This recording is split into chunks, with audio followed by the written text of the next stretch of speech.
Bayangkan, kamu sudah datang sejak pagi untuk mengurus dokumen penting, tetapi hingga siang hari prosesnya belum juga selesai.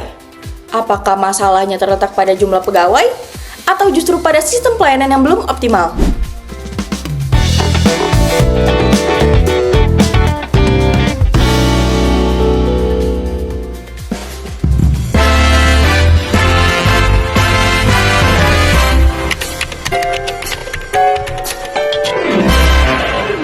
Assalamualaikum warahmatullahi wabarakatuh. Halo teman-teman, perkenalkan nama saya Nadine Putri Agustin dengan NIM C1B024073. Pada video kali ini saya akan membahas sebuah studi kasus mengenai lambatnya pelayanan publik pada instansi pemerintahan serta bagaimana kualitas, produktivitas, dan sistem informasi dapat digunakan untuk mengatasi permasalahan tersebut. Pelayanan publik merupakan salah satu fungsi utama pemerintah dalam memenuhi kebutuhan masyarakat.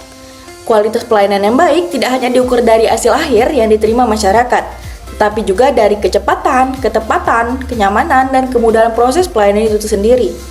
Oleh karena itu, pelayanan publik yang lambat dapat menjadi indikator bahwa terdapat masalah dalam sistem kerja organisasi. Dalam studi kasus ini, saya mengambil contoh pelayanan administrasi kependudukan yang sering diakses masyarakat, seperti pembuatan KTP elektronik, kartu keluarga, akta kelahiran, dan dokumen kependudukan lainnya. Layanan ini sangat penting karena hampir di seluruh aktivitas administrasi masyarakat membutuhkan dokumen kependudukan yang valid dan terbaru. Namun dalam praktiknya, masih sering ditemukan berbagai keluhan dari masyarakat. Beberapa masyarakat mengeluh antrian yang panjang, waktu tunggu yang lama, serta kurangnya informasi mengenai status permohonan yang sedang diproses. Akibatnya, masyarakat harus datang berkali-kali ke kantor pelayanan hanya untuk memastikan apakah dokumen mereka sudah selesai atau belum. Untuk mengetahui akar penyebab masalah tersebut, dilakukan analisis berdasarkan data yang diperoleh dari sistem pelayanan. Data yang dianalisis meliputi jumlah permohonan setiap hari, waktu rata-rata penyelesaian layanan, jumlah berkas yang diproses, serta tahapan-tahapan pelayanan yang harus dilalui oleh setiap pemohon. Berdasarkan hasil analisis, ditemukan bahwa permasalahan utama tidak terletak pada kurangnya jumlah pegawai, melainkan pada proses kerja yang belum efisien. Sebagian besar keterlambatan terjadi pada tahap verifikasi dan validasi dokumen. Pada tahap ini, petugas harus memeriksa satu persatu berkas yang masuk secara manual. Ketika jumlah pemohon meningkat, terjadi penumpukan pekerjaan yang menyebabkan pelayanan menjadi lebih lambat.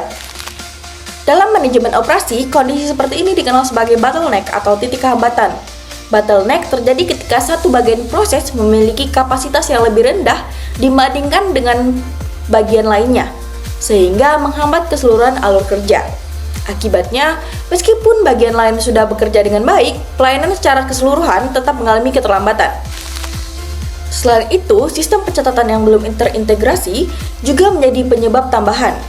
Data yang seharusnya dapat diakses secara otomatis masih harus dicari dan diperiksa secara manual. Hal ini meningkatkan risiko kesalahan administrasi sekaligus memperpanjang waktu pelayanan. Berdasarkan temuan tersebut, instansi kemudian melakukan digitalisasi layanan dengan memanfaatkan sistem informasi. Melalui sistem ini, masyarakat dapat melakukan pendaftaran secara online tanpa harus datang langsung ke kantor.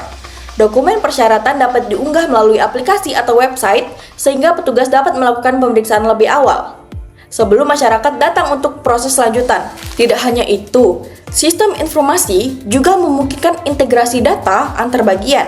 Data pemohon dapat langsung diakses oleh petugas yang berwenang tanpa harus memindahkan berkas secara manual. Proses verifikasi menjadi lebih cepat, akurat, dan transparan. Masyarakat juga dapat memantau status permohonan secara real-time sehingga tidak perlu datang berulang kali hanya untuk menanyakan perkembangan layanan. Dari perspektif kualitas layanan, penerapan sistem informasi memberikan berbagai manfaat.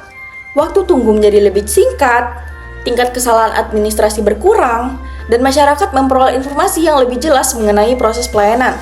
Dengan kata lain, kualitas pelayanan mengalami peningkatan karena layanan menjadi lebih cepat, lebih akurat, dan lebih mudah diakses. Dari perspektif produktivitas, digitalisasi juga membantu ASN dalam menyelesaikan pekerjaan dengan lebih efektif. Pegawai tidak lagi menghabiskan banyak waktu untuk pekerjaan administrasi yang berulang. Sebaliknya, mereka dapat lebih fokus pada tugas yang membutuhkan analisis dan pengambilan keputusan. Dengan jumlah sumber daya yang sama, instansi mampu melayani lebih banyak masyarakat dibandingkan sebelumnya. Kasus ini menunjukkan bahwa kualitas dan produktivitas memiliki hubungan yang sangat erat. Ketika kualitas proses kerja meningkat, melalui penggunaan sistem informasi, maka produktivitas organisasi juga ikut meningkat. Sebaliknya, proses yang tidak efisien akan menurunkan kualitas layanan sekaligus mengurangi produktivitas pegawai. Dalam studi kasus ini dapat disimpulkan bahwa permasalahan pelayanan publik yang lambat tidak selalu disebabkan oleh kurangnya jumlah pegawai. Dalam banyak kasus, akar masalah justru berada pada sistem kerja yang belum optimal dan kurangnya pemanfaatan teknologi informasi. Oleh karena itu, digitalisasi layanan menjadi salah satu solusi yang efektif dan untuk meningkatkan kualitas layanan publik dan produktivitas ASN. Sekian pemaparan dari saya. Maaf jika ada kesalahan kata. Terima kasih atas perhatiannya. Wassalamualaikum warahmatullahi wabarakatuh.